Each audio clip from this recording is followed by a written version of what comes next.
وسهلا بيكم في برنامج بدون تعصب. ان شاء الله باذن الله. في الفيديو دوت هنقول التشكيل المتوقع للنادي الاهلي والنادي الزمالك، والتشكيل اللي انا اتمناه من وجهه نظري ان هو يكون موجود في ماتش الاهلي، وان شاء الله التشكيل الافضل لنادي الزمالك.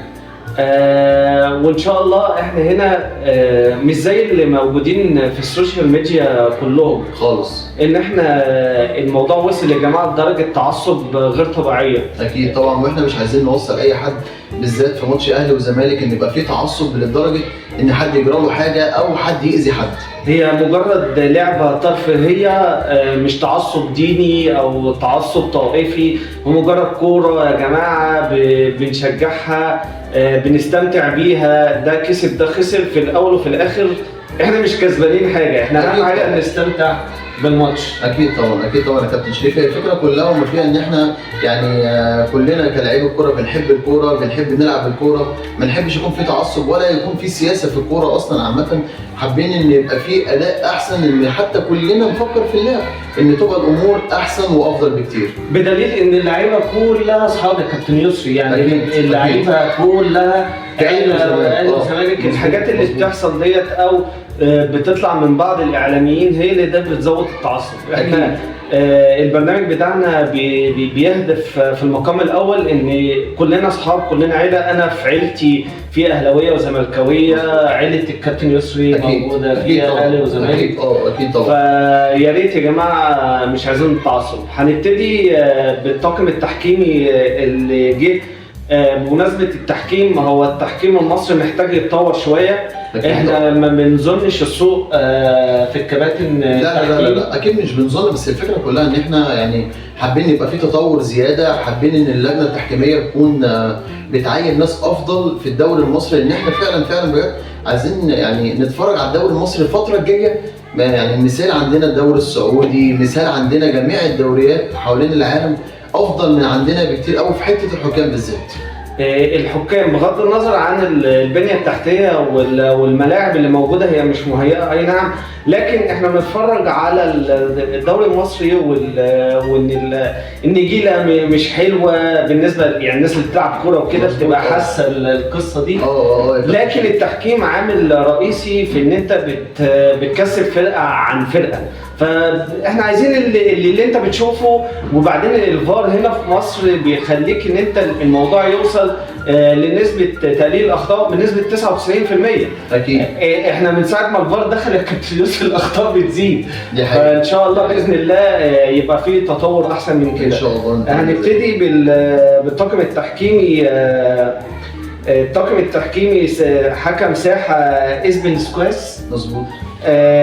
جان إيريك مساعد اول ليه، مظبوط. اسحاق مش عارف زي جراديشار كده برضه نفس الاسم غريب. مساعد ثاني. عثمان اسلام حكم رابع. توم هارد حكم فار. وكريستوفر هاجيتيتش حكم فار. اسبن برضه يا كابتن شريف يعني من الحكام التقيله برضه يعتبر، اللي هو نتمنى ان هو يعني يعمل اداء جامد قوي. هو اصلا حكم يعني المفروض ان هو من مواليد النرويج في 24 يعني المفروض ان هو من شهر يونيو. هو مواليد 88 كويس كده. هو عنده 36 سنه بصراحه، عمل اداء كبير قوي يعني في بعض الماتشات، في بعض التحكيمات برضه تحكيم مبكر، وكان ابتدى يعتبر في 2005 كان عمل مباراة أداء كان جامد قوي ببطولة النرويج في الممتاز برضه في 2015، وتولي إشارة دولية في عام 2017. كان برضه يعني هو ليه أشهر مجموعته، وهو يعتبر حاكم بتاع 905 مباراة.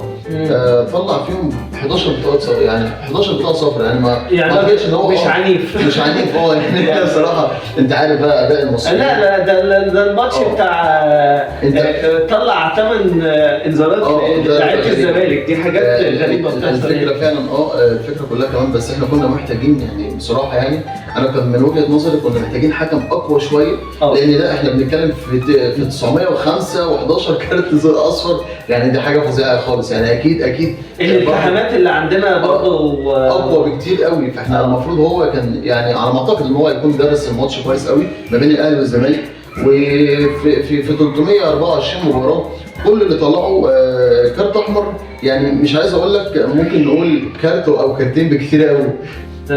فدي حاجه يعني طبعا احنا ما بنحبش ان احنا نجيب حكام اجانب. يعني عايزينه يطلع ماتش مصري خالص حتى بحكام مصريين، بس الحكام المصريين مش مساعدين اتحاد الكوره او الانديه ان هم يرشحوا حكم مصري عشان يحكم ماتش كبير زي ده. الماتش ده يا جماعه العالم كله بيتفرج عليه، مش الوطن العربي بس. أكيد. ده من اقوى الدربيات اللي موجوده في العالم. أكيد. فلازم يكون حكامنا يكونوا اقوى من كده، ويثبتوا للناس ان هم بيحكموا كويس من خلال ماتشات الدوري. وما تنساش برضه يا كابتن شريف ان اسبن ليه ذكرى معانا وحشه قوي قوي قوي من ماتش مصر والمغرب. ما كنا في دوري ابطال بين الثالث والرابع. تمام. وخرجنا برضه، يعني كان الماتش كان صعب شويه قوي. طيب